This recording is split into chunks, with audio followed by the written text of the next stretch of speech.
Y hay gente que han escrito con respecto a que nosotros derrotamos al ejército en el Puente Duarte. Si es así, nosotros llegamos a San Isidro y el ejército, la avanzada no llega en la noche a la Escuela Perú. Entonces la palabra de que nos vamos a darle un paso atrás, esa palabra nunca se dio. La palabra que se dio es que vamos a luchar hasta la muerte. Hasta la muerte. Esa palabra se dio en el Puente Duarte. Esos infelices vienen y tú quieres matarlo. Dice, esos infelices vienen a matarte a ti y a mí y a todos los que estamos aquí.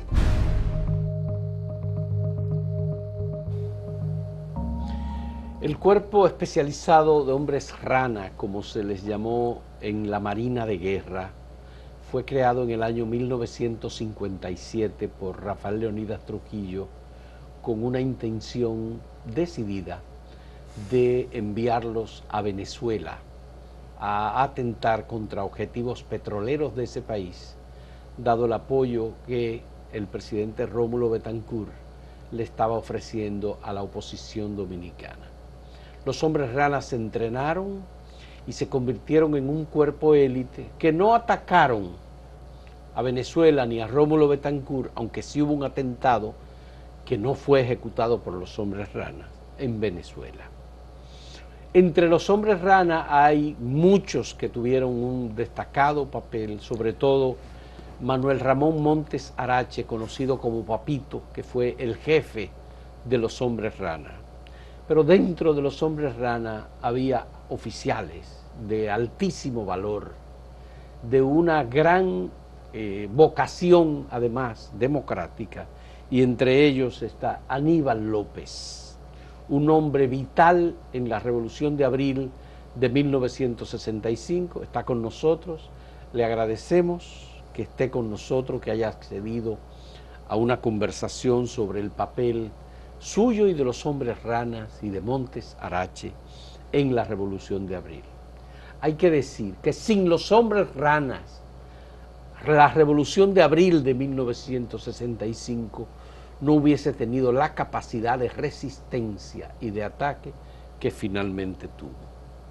Don Aníbal, muchas gracias, qué bueno tenerlo por aquí, me alegra muchísimo nuestro reconocimiento, porque hemos leído libros, hay muchos libros en donde se habla de sus hazañas, de usted, de su valentía y de su sentido de responsabilidad. ¿Cómo es que un cuerpo trujillista, armado y entrenado especialmente por extranjeros como Ilio Capocci, Mamoro Matsunaga, Andrés Rivière, que vinieron y estuvieron en República Dominicana durante algún tiempo entrenando a hombres como ustedes, termina convirtiéndose en un cuerpo en defensa de la constitucionalidad y del retorno del gobierno del profesor Juan Bosch? ¿Cómo se deciden los hombres ranas? ¿Fue Montes Arache que los aló? ¿Montes Arache se fue solo? ¿Ustedes finalmente tomaron alguna decisión individualmente? ¿Cómo fue aquello? Gracias, Fausto, por invitarme a tu programa tan visto, y es un programa que se ha hecho popular. Cuando digo popular es el pueblo que lo persigue y lo admira. Gracias por tu invitación. Mira, déjame decirte que en la pregunta que tú me has hecho con respecto a los hombres ranas, las cosas no es como comienza, sino como termina. Porque exactamente como tú dices, fue con esa idea que se crea este cuerpo élite, y además de que se crea ese cuerpo élite, cuando la discusión se arma en el gobierno con Trujillo, su hijo, se arma una discusión porque invitan a las 3 fuerzas militares, llámese ejército, llámese la Marina y llámese Fuerza Aérea, para discutir dónde era que había que incluir este cuerpo. Entonces Ramfi le dice a su papá, dice, pero esto no hay que discutirlo porque la Marina es de agua y es de tierra. Entonces, si estos hombres son anfibios, vamos a tomarlo como tal y asignárselo a la Marina de Guerra, en ese tiempo, Marina de Guerra. Entonces, Monte Arache es muy amigo de Ramfi, y Ramfi es el que está forzando.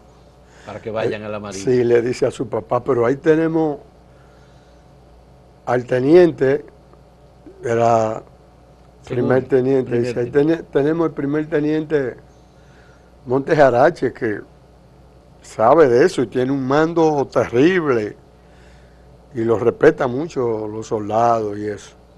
Dice, bueno, pues está bien. Entonces, Monte Arache es el primero que maneja los hombres rana. Va creando una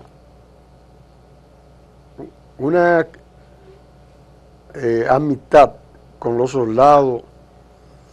Él hacía los ejercicios con los soldados, se preocupaba por la comida,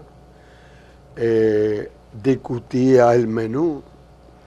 En la Fuerza Armada no se hablaba de discutir menú con los soldados, y eso se dio con nosotros.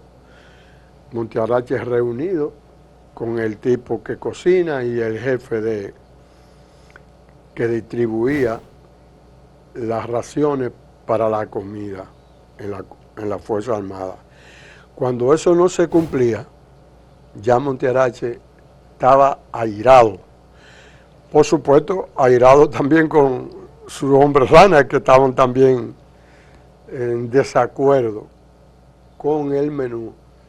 Nosotros comíamos la comida que comían los oficiales.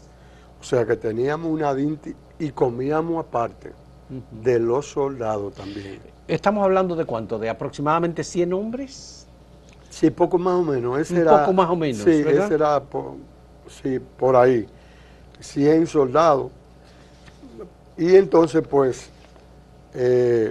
nosotros con Monte Arache hicimos una amistad y una ligazón que era casi como hermano. Él te preguntaba, tú salías de libertad y no venía a la hora.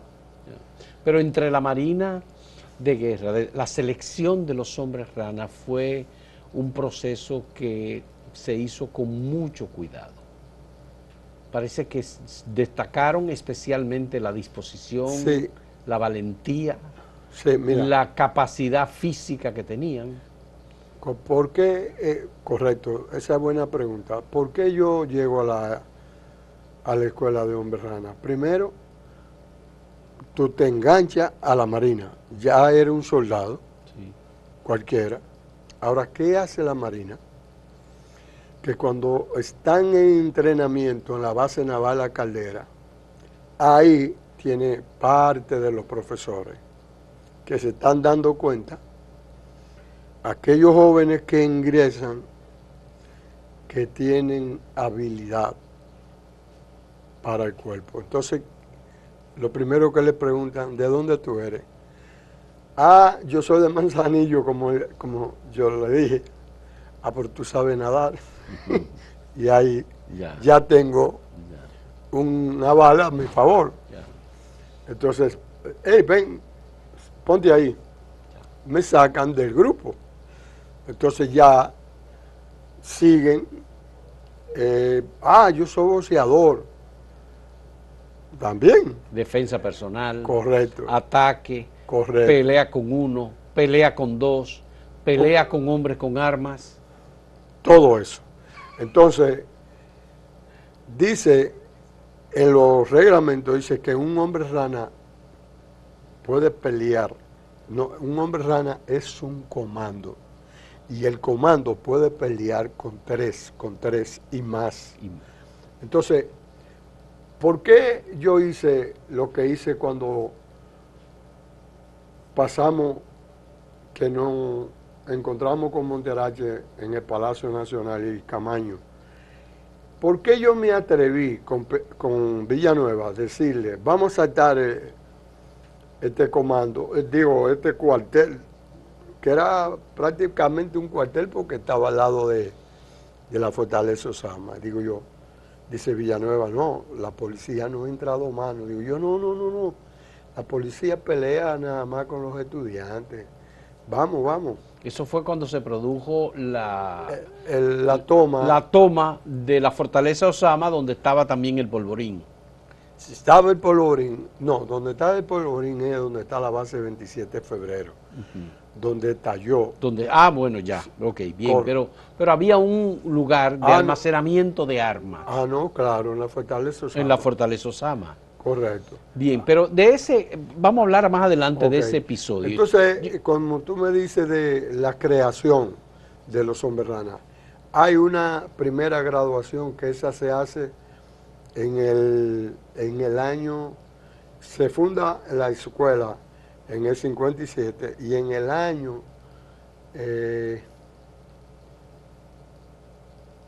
59, ahí viene la primera graduación. 2 años después. 2 años, porque eran 2 años. Bien. El entrenamiento. Aníbal, yo quiero saber, ¿es cierto que la prueba que le puso Trujillo a Montes Arache para la graduación fue tomar el Estado Mayor de la Marina de Guerra por asalto? Sí. ¿Es verdad? Sí, se dio. ¿Y usted estuvo en la toma de la Marina? Yo no estuve. ¿Usted no estuvo? No, porque eso se hizo con la primera promoción y yo era muy joven y estaba en entrenamiento. Ya. Pero yo no tuve, pero sí que se dio, que Monte Arache hizo lo que todo el mundo hace como estratega puede ser de izquierda, de derecha, puede ser de izquierda, como tú quieras, o combate como tú quieras. Entonces ahí sí que había camuflaje de todo tipo, habían camuflaje fingiendo como padre, una mujer embarazada, y se dio para violar la seguridad que está revisando a todo el mundo. Fue de la base naval La Caldera a la jefatura de Estado Mayor de la Marina y tomó al jefe. Al jefe de Estado Mayor. Que estaba ahí, el jefe lo toma preso y entonces le dice, no se mueva que yo voy a llamar al presidente, al jefe, a Trujillo. Y de ahí mismo, del teléfono del jefe de la Marina, llama a Trujillo y dice, jefe, misión cumplida. Y eso se fue abajo, porque Monte Arache decía que lo hacía y que, bueno, entonces ahí Trujillo. Con lo cual se ridiculizó al jefe de la Marina. Correcto. Jefe de Estado Mayor de la Marina. Sí, no, ya usted sabe lo que hubo ahí, porque él decía que nadie podría hacerlo preso a él. Él decía eso. Sí, claro. Y él dijo que... Trujillo dijo que había una invasión por el sur para preparar el ejército, que iba a recibir los hombres rana, pero no los hombres rana dicho y visto, porque nadie sabía cómo era, que iban vestidos. Claro. Ya. Entonces Monte Arache preparó mujeres ficticias, ¿no? Sí. Y preparó. Las disfrazó. A los hombres ranas los disfrazó de personas comunes. Sí, correcto. Había un pedigüeño. Un pedigüeño. Había un cura.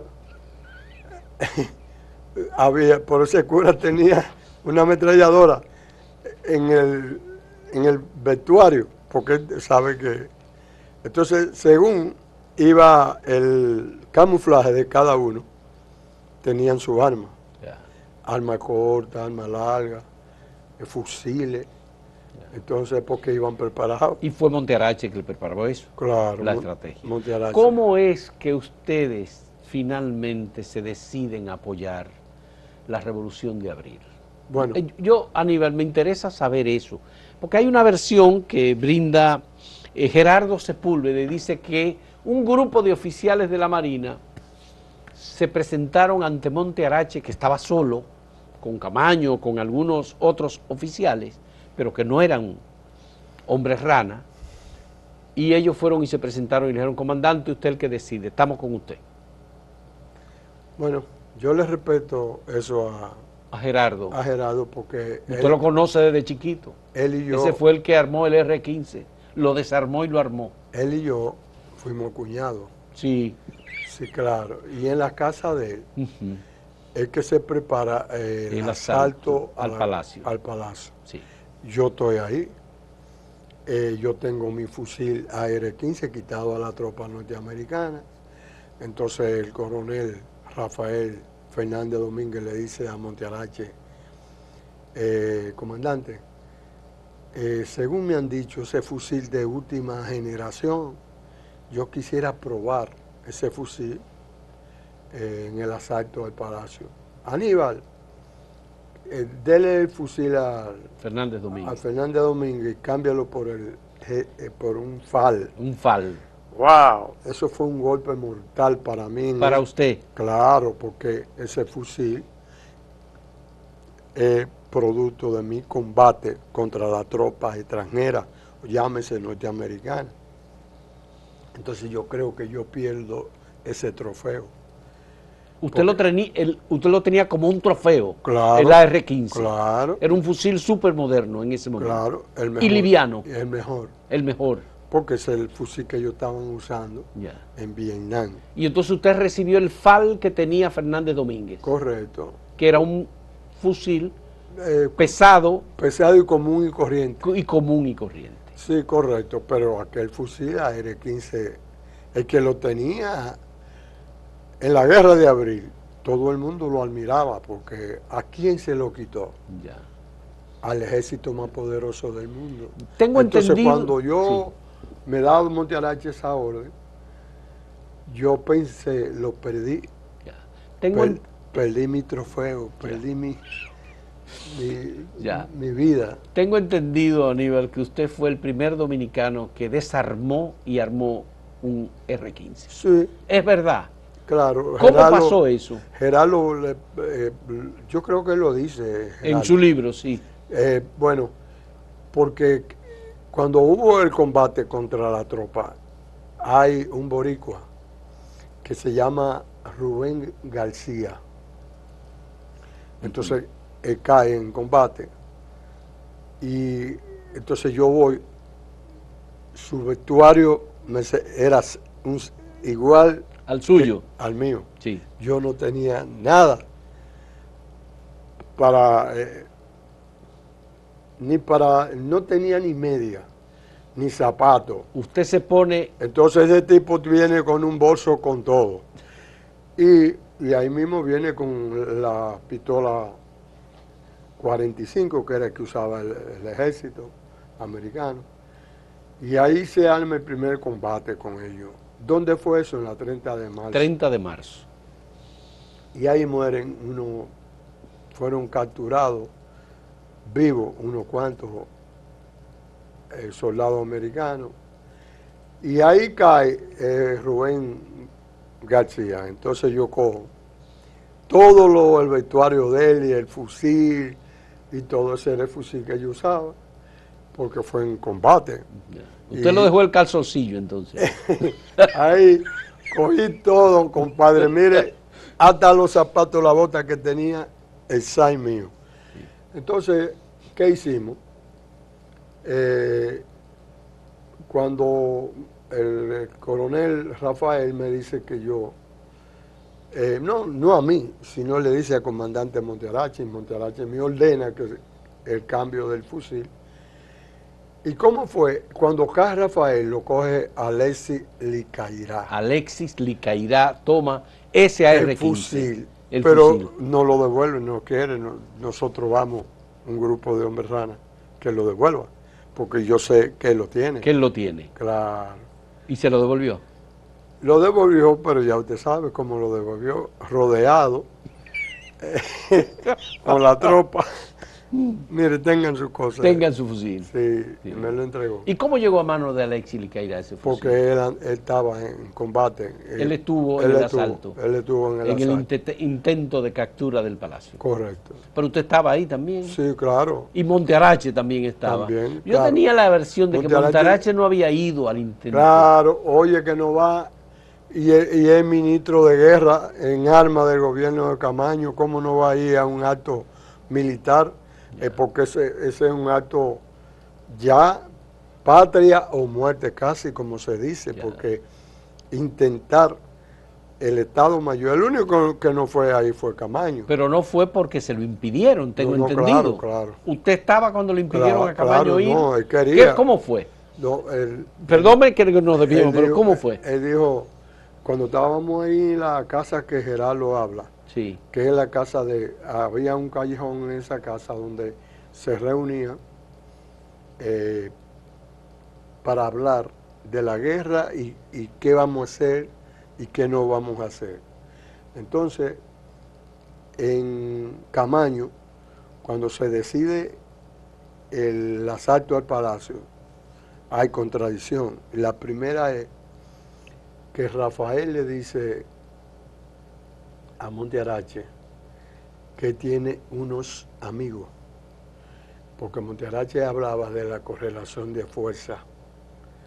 Entonces Montearache dice, yo soy el ministro de guerra del gobierno de Camaño y la evaluación que yo tengo es que nosotros no podemos lanzar esa ofensiva porque la correlación de fuerza es muy superior de parte del otro lado. Y dice Rafael, yo tengo unos amigos.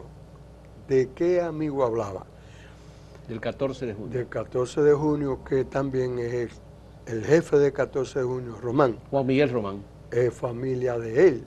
Lejos, pero es familia. Familia, sí. Son familia. Entonces, dice Montearache, ahí entró la contradicción, dice Montearache, bueno, si usted tiene esos amigos, amén.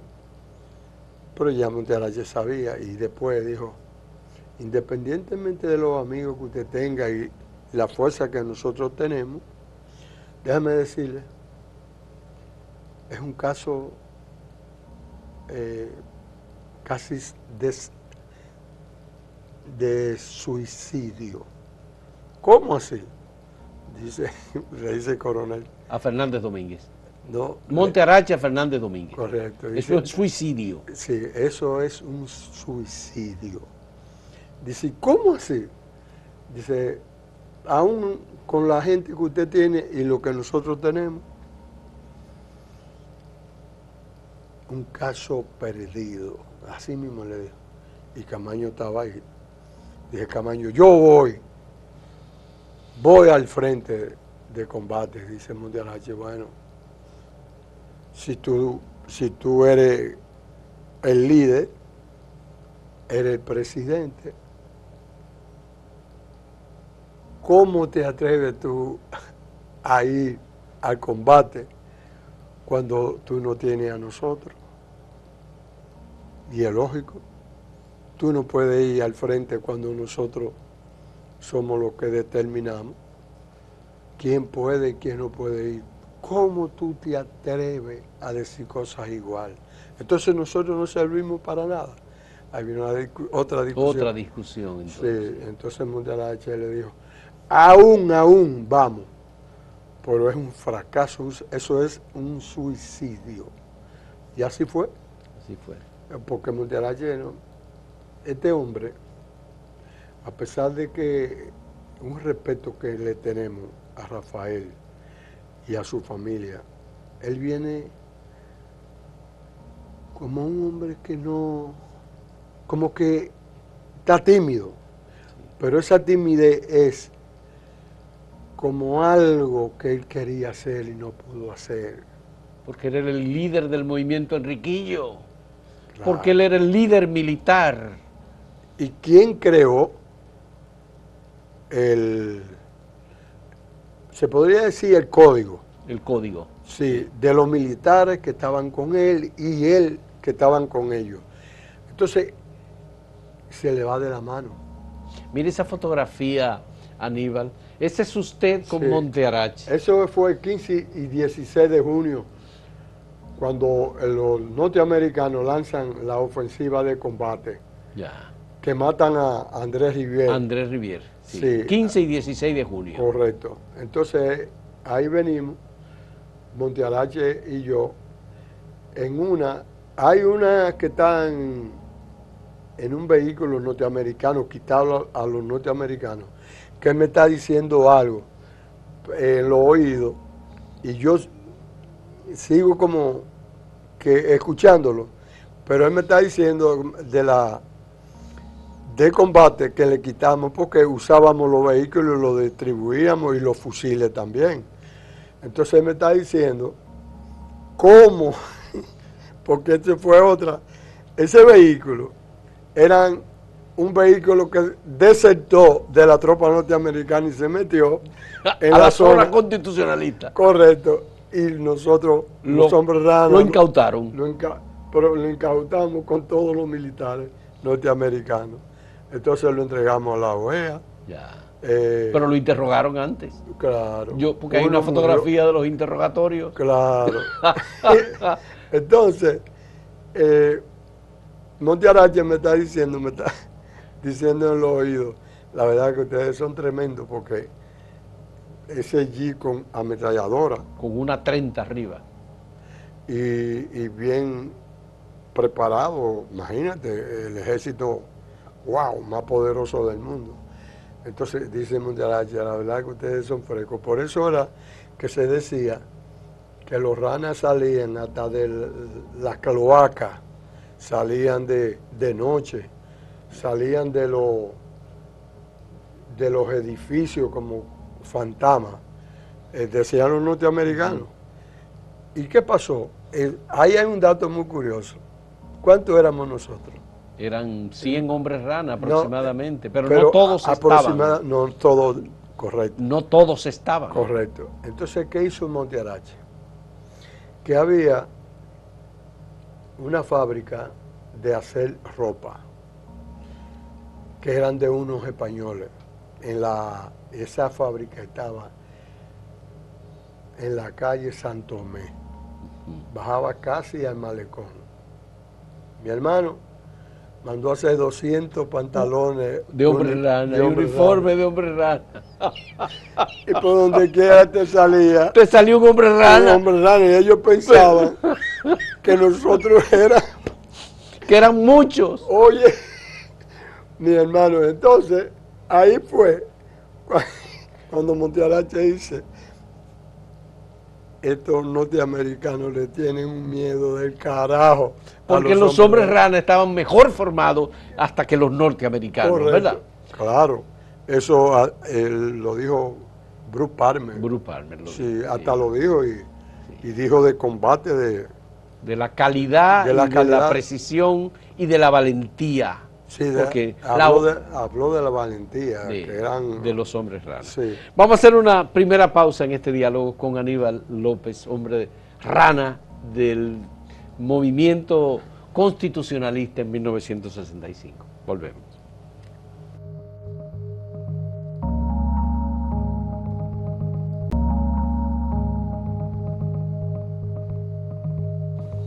Don Aníbal, me gustaría saber, ¿es cierto que fue un niño dominicano el segundo en desarmar y armar un AR-15? Bueno, sí, porque yo capturé, como le dije anterior, capturamos, yo no, discúlpame, pero capturamos los hombres rana, un jeep con la tropa que venían ahí, y en esa tropa venía un boricua, sí, de apellido Rubén bueno, dije el nombre ahorita. Rubén, sí. Bien. Sí, entonces traía en su bolsillo todo el croquis de desarmar. Ese fusil, tú no tienes que buscar nada, ningún hierro para desarmarlo ni armarlo, sino es todo A mano. todo a mano y por presión, Con presión. con Muy bien, presión. sí. Entonces, yo lo encuentro y El manual. el manual, entonces se lo doy a Gerardo. A Gerardo Sepúlveda. Sí, y él es Montearache. Tenía 9 años en ese momento. Montearache se enfada con él porque yo fui que le di el fusil, el mío. Ajá. A Gerardo, Perdón, para él demostrar que él sabía armarlo, que él porque él sabe- vio, él estaba ahí. no que sabía armarlo, no, desarmarlo. Desarmarlo y armarlo. Correcto, porque tiene Ujú. el manual. Y Montearache, y mi muchacho de mierda, pues tú te estás poniendo loco, ya jodiste el fusil. Dice, no, yo lo armo otra vez. Entonces yo le digo al comandante, no, lo que pasa es que tiene un manual que yo se lo presté, porque ese fusil era de un boricua, y el boricua andaba con el Su manual. Correcto, él dice, Montearache, bueno, bajó la guardia, pero le dijo muchísimas cosas a Gerardo. Y entonces Gerardo desarmó y armó el AR-15. El AR-15, Así sí, es. eso fue verdad. Porque fue el mío que lo hizo. El suyo. Hay un episodio importante en la batalla del Puente, en un momento en que la ofensiva era muy fuerte de San Isidro. Usted está con Camaño, con Gerardo Marte Hernández y con todos los que estaban, Hernando Ramírez, todos los que estaban ahí. Y Camaño dice, bueno señores, los oficiales pueden salir. Cuénteme qué fue lo que pasó. Sí, Que Camaño le dijo que fueran y se asilaran. ¿Cómo fue eso? Sí, mire, se ve la parte, cuando uno dice esta palabra del líder y además del presidente de Camaño. Todavía no era presidente Camaño. No, pero, ok. Era el líder militar. Era el líder. Fernández Domínguez no estaba aquí y él tuvo, ahí se define la figura de Camaño. Correcto. Mire, fue un combate que la correlación de fuerza era tan terrible que varios escritores dicen que nosotros dimos una gran batalla y que derrotamos el ejército dominicano, o la parte contraria, porque nosotros éramos del ejército, o la parte contraria, que le dimos en la madre y que lo derrotamos. Si es así, si hubiese sido... Dicen que el ejército no entró en combate, que era una parte de la Fuerza Aérea y una parte de la Marina. Correcto. Pero que el ejército nacional como ejército no había entrado en combate. Bueno, es que nosotros le llamábamos ejército a la fuerza que dirigía Wessing. Al CEFA. Al CEFA. Sí. Entonces, para nosotros es el ejército. Era un cuerpo élite también, de acuerdo. Correcto. Entonces, la gente dice que es un error. Y hay gente que han escrito con respecto a que nosotros derrotamos al ejército en el Puente Duarte. Si es así, nosotros llegamos a San Isidro y el ejército, la avanzada no llega en la noche a la Escuela Perú, donde Como finalmente llegaron. como finalmente llegaron, que lo sabe todo el mundo. Entonces, ¿cuál es la pregunta que la gente se hace con respecto a la proeza de nosotros? Sí. La proeza de Camaño y nosotros en el puente fue impedir de que el ejército tomase la ciudad. Esa fue la proeza más grande que nosotros tuvimos en el Puente Duarte, impedir de que la ciudad no fuese tomada por el ejército. Entonces, cuando Camaño habla improvisadamente, dice así: soldados y oficiales, tengo que decirles que hemos sido derrotados. ¿A qué hora fue eso? Eso fue como las 5 o 6 de la tarde. Del 27. Del 27 de abril. De abril. 5 o 6 de la tarde. Correcto. Hemos sido derrotados, dice Camaño. Tengo que decirle que lamentablemente hemos sido derrotados. Ahora bien, los oficiales que puedan asilarse, que lo hagan. Entonces ahí hay como especie de silencio. No, hay especie de una concentración de soldados y civiles cuando Camaño dice lo que dijo. Entonces Montearache no está al lado de Camaño, sino que está al lado de los soldados y de los oficiales, como dice Camaño. Le exhorto a los oficiales que puedan asilarse, que lo hagan. Entonces Montearache está con los soldados y la gente del pueblo.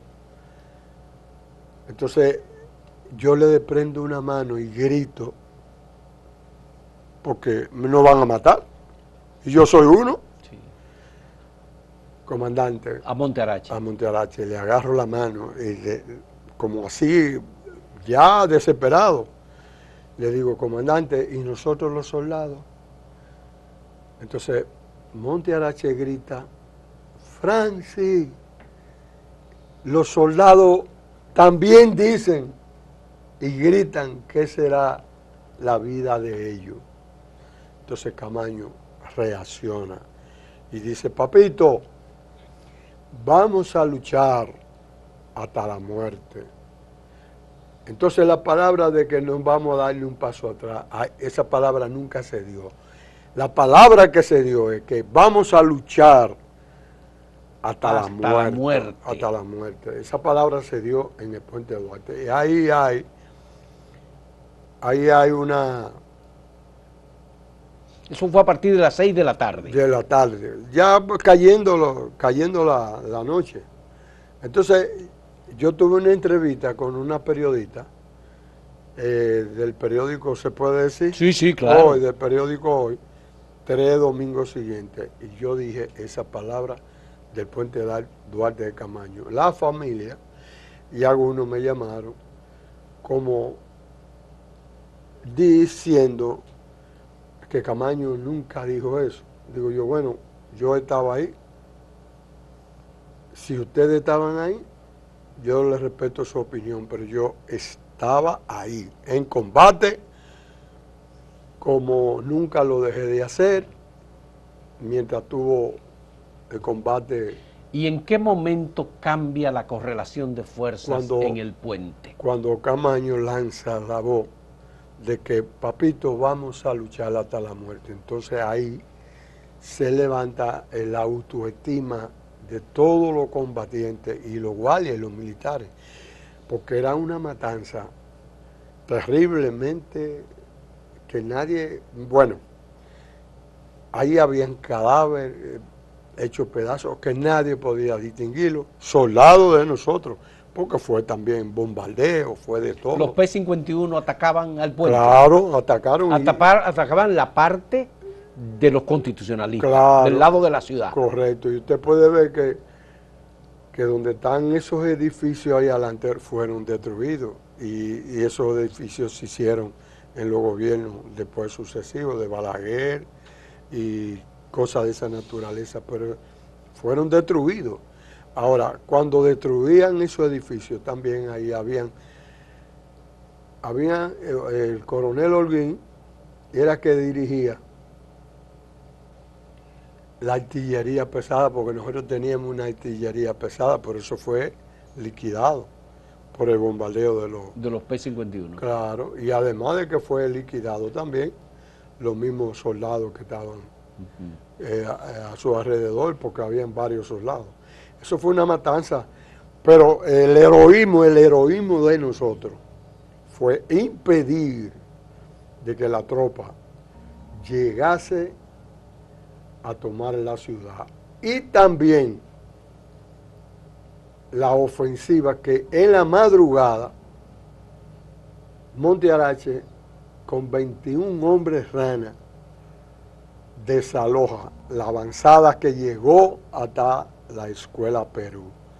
Ahí hubo muerte tremenda porque ahí no se usó prácticamente fusil ni se usó ametralladora, sino granada.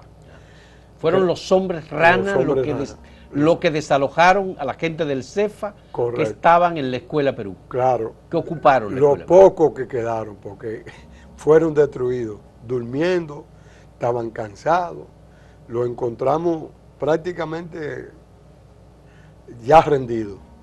Entonces los que quedaron, bueno, pues avanzan en la madrugada y nada, el pueblo también se levantó, se unió con Monte Arache ahí, los hombres ranas y todo. Entonces ya prácticamente liberamos la parte que ellos ocuparon en la noche, porque nosotros tuvimos que desalojar. En la noche tuvimos que desalojar el puente. ¿Por qué? Porque nosotros estábamos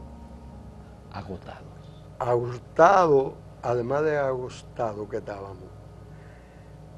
La gente ya que quedaban eran los que querían como salvar la patria, o con un coraje terriblemente guapo, y además pensaban en su patria, porque mire, ahí hubimos poco, ya a esa hora habíamos pocos combatientes. Usted veía la calle desolada y ya no veía el movimiento ni de tropa ni de jóvenes. ¿Cayeron más de aquel lado que del CEFA, del grupo de San Isidro, que de este lado? No. ¿O no? No sé, esa palabra no la puedo contestar. Si cayeron más de aquel lado o más de nosotros. ¿Por qué? Si usted me dice cuántos hombres rana cayeron en el puente Duarte, yo se lo puedo decir porque yo sabía. Y le puedo decir que el primer hombre rana que cae cuando desalojamos a la tropa de la Escuela Perú. Ahí cayó el primer hombre rana, que se llamó Tomás Torres.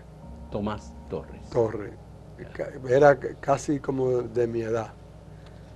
Y cayó, el primero que cae en combate es él. Y cayó ahí. Entonces...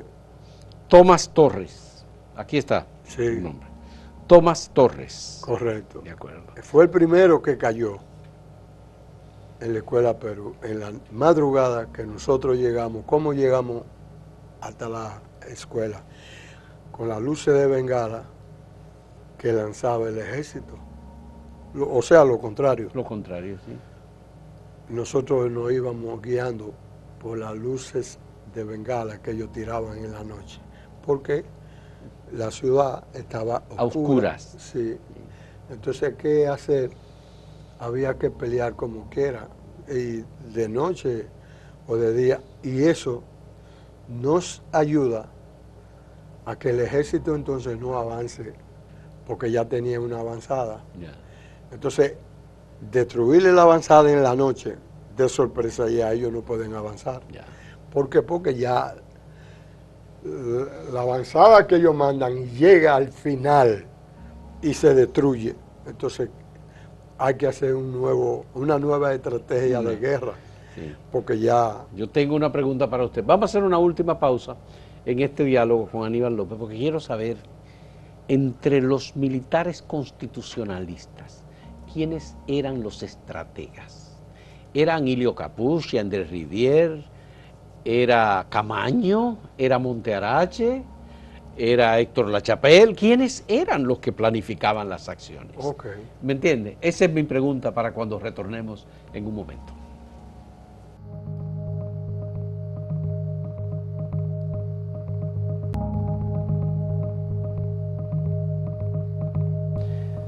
¿Quién era, Aníbal, el planificador, el que tenía la mente de planear y decir militarmente, esto es lo que debemos hacer, por aquí debemos entrar, estas acciones son las que debemos emprender?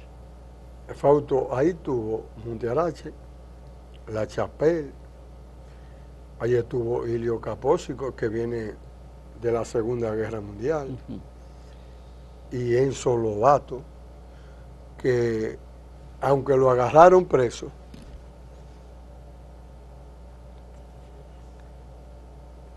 ¿sí? Enzo Lobato era profesor de la Escuela de Hombres Rana, pero ¿qué pasa?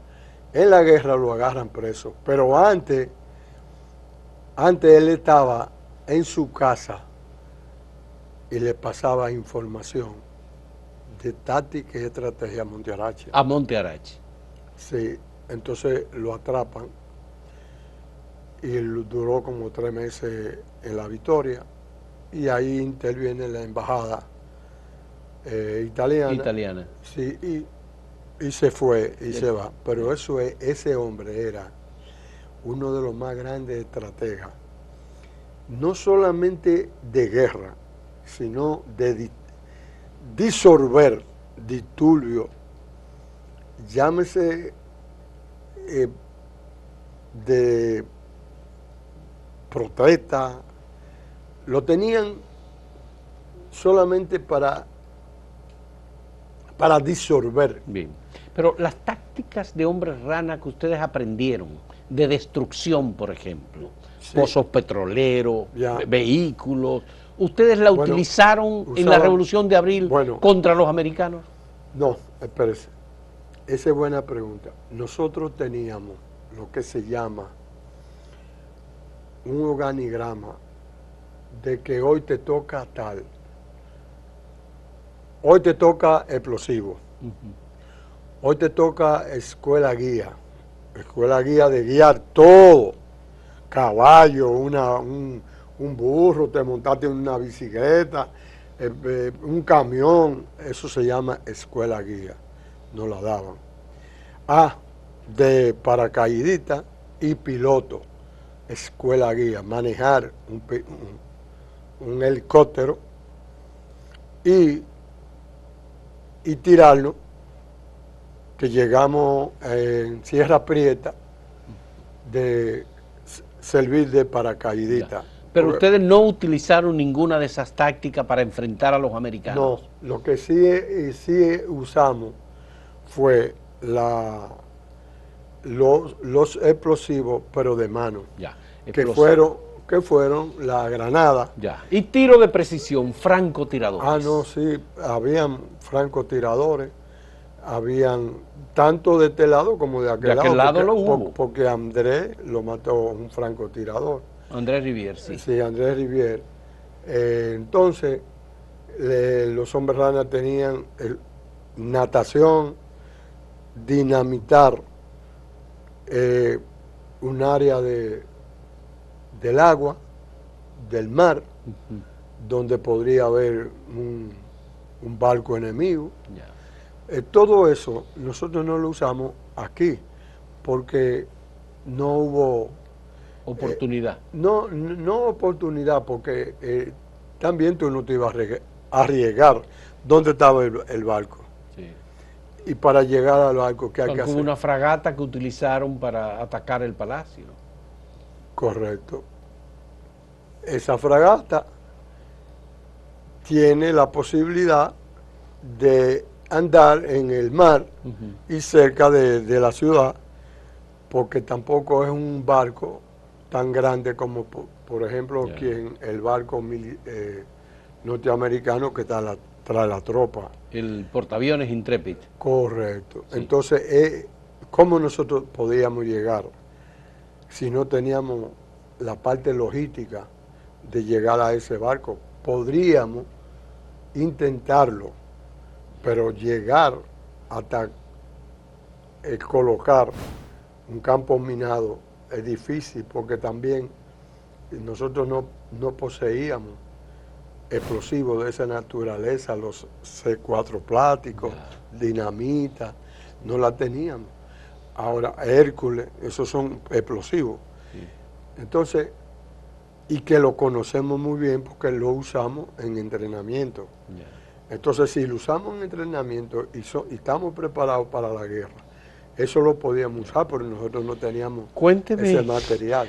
Cuénteme, don Aníbal, Monte Arache, en el ataque al Hotel Matún, en Santiago, cuando estaban tratando de matar a Camaño y a su alta oficialidad, lo mandó a usted a detener un tanque y le pidió que se inmolara por la patria y por sus compañeros. ¿Cómo fue eso? Sí, lo más importante, Fausto, sería hacer ¿cómo llegamos al Hotel Matún?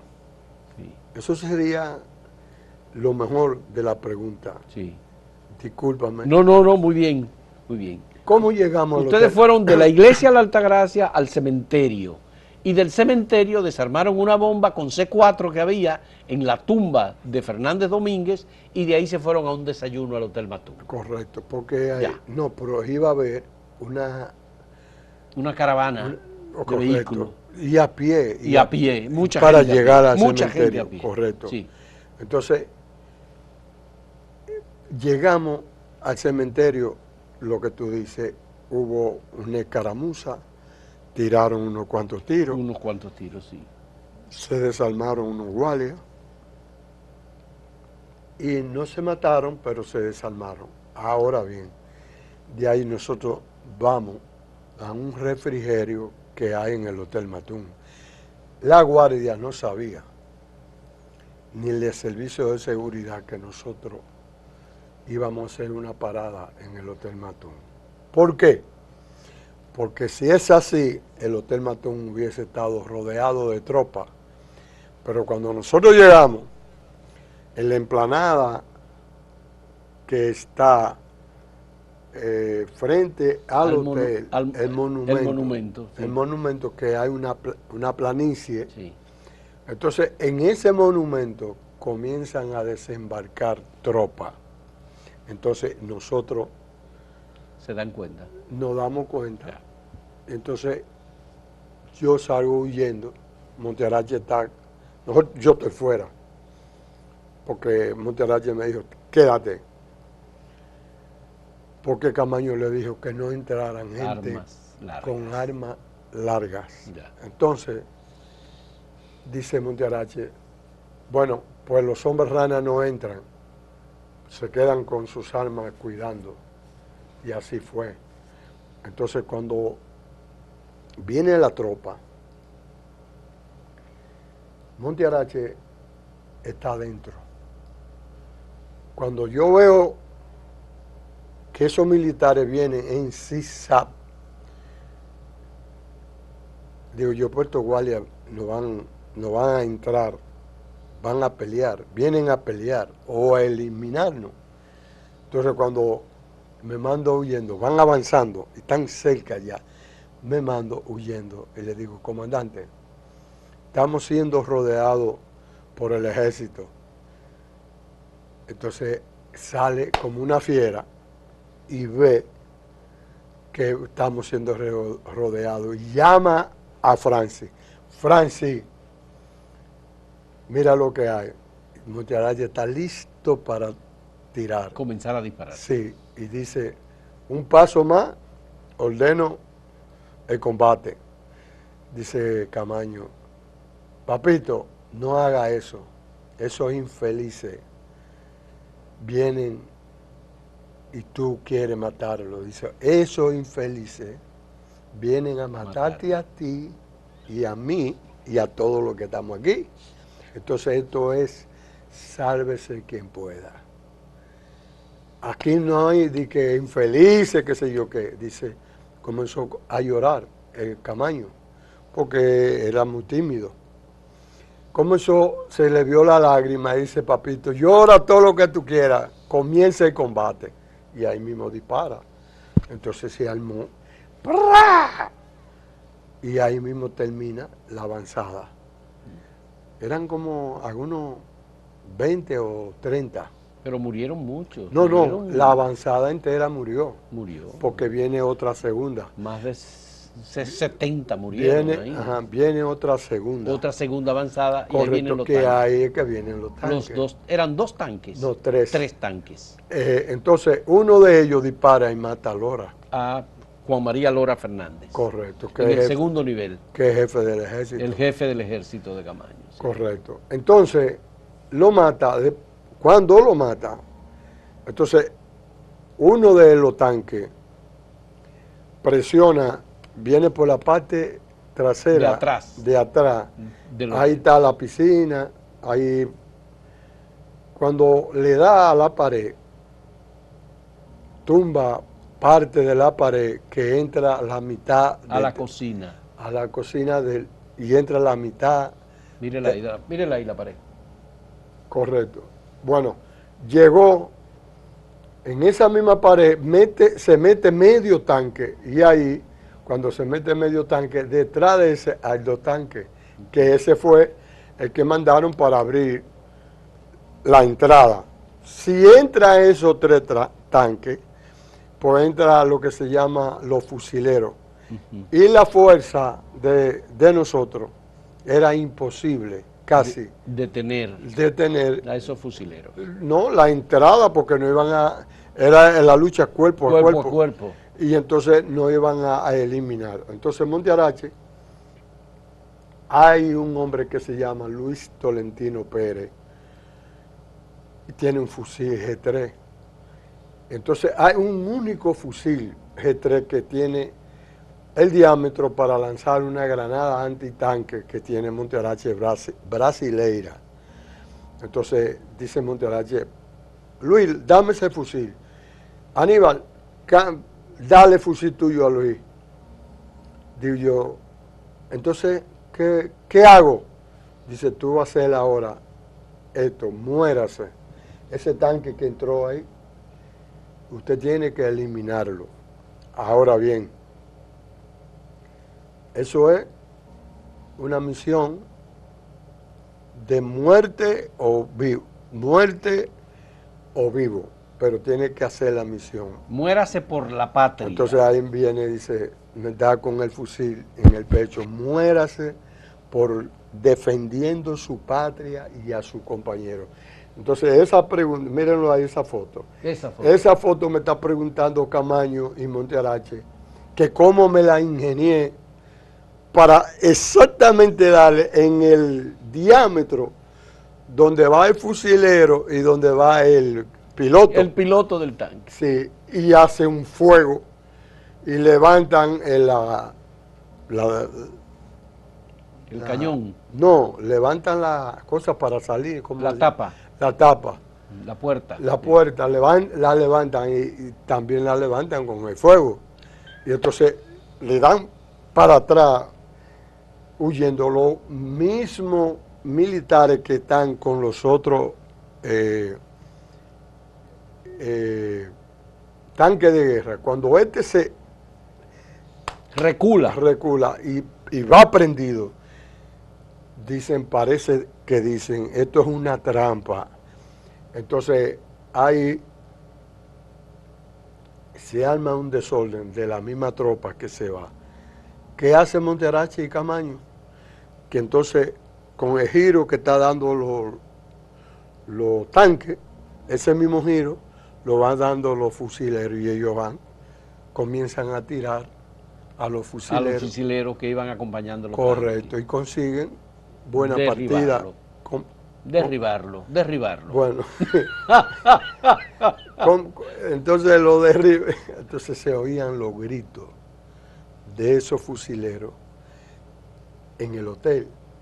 Ahora, ¿dónde estamos nosotros ya? ¿Dónde estaban ustedes? ¿Qué dijo Camaño cuando usted le pegó a ese tanque? No, le dijo a Papito, fue que le dijo a Papito, Papito, lo mataron. Entonces le dice, Papito, Francis, misión cumplida. O sea, yo le dije defienda la patria y a su compañero. Muérase. Muérase. Muérase. Muérase. Entonces me daba como un muerto. Entonces le dijo a presidente, a Francis, dice: Francis, misión cumplida.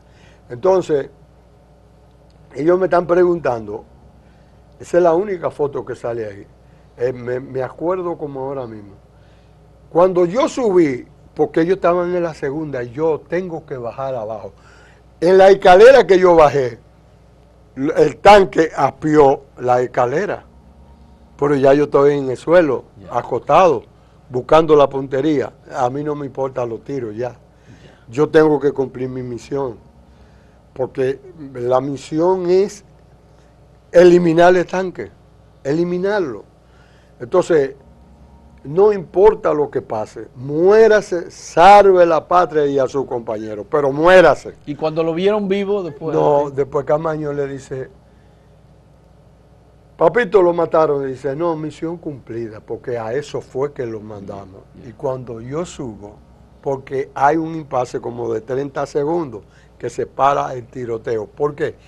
Porque si yo salgo con el tiroteo, o me matan mis compañeros, o me matan del otro lado. Los otros. Sí. Entonces yo estoy ahí lleno de tierra y de polvo, porque ya el tanque dispara. Y estoy lleno de tierra. Y, oye, eso fue un momento terrible. Pero como uno es soldado y tiene que cumplir las órdenes, eso es terrible. En la guerra es sumamente... mira, no se puede hablar lo que es la guerra, pero es terrible. Yo la viví aquí también y no me arrepiento para defender a mi patria. Y lo hice porque yo tenía dos culturas cuando entro a la Fuerza Armada. Cuando entro a la Fuerza Armada tengo una cultura que dice libertad, Navidad con libertad y libertad para los presos políticos. Yo entro en ese sentido a la Fuerza Armada. Que hay elecciones de Juan Bosch.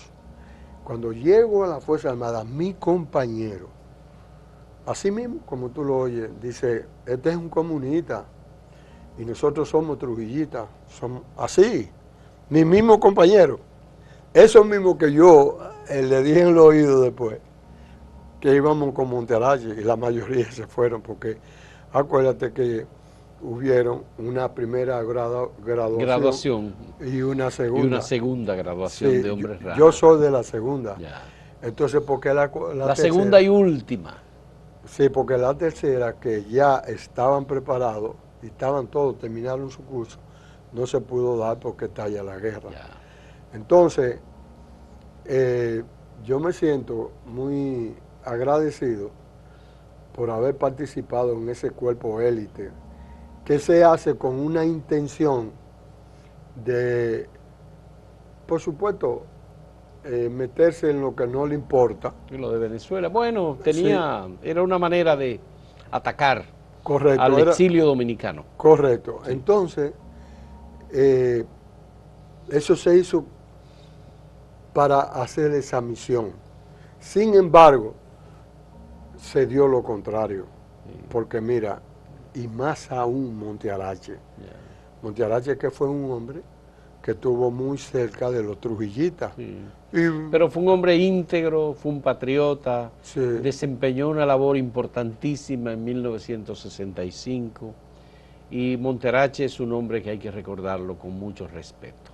Sí, sí. Además de que él murió también con serias limitaciones económicas. El país no se portó, sí, de acuerdo a lo que debía Yo hacer. Mismo tuve que ir a una radio diciendo que, no, que por 125,000 pesos estaba en Corazones Unidos, los retuvieron porque no había el dinero para pagar la cuenta. La cuenta de la atención a Montearache. Correcto. Entonces yo tuve que ir a la radio, sí, y dije eso. Ya.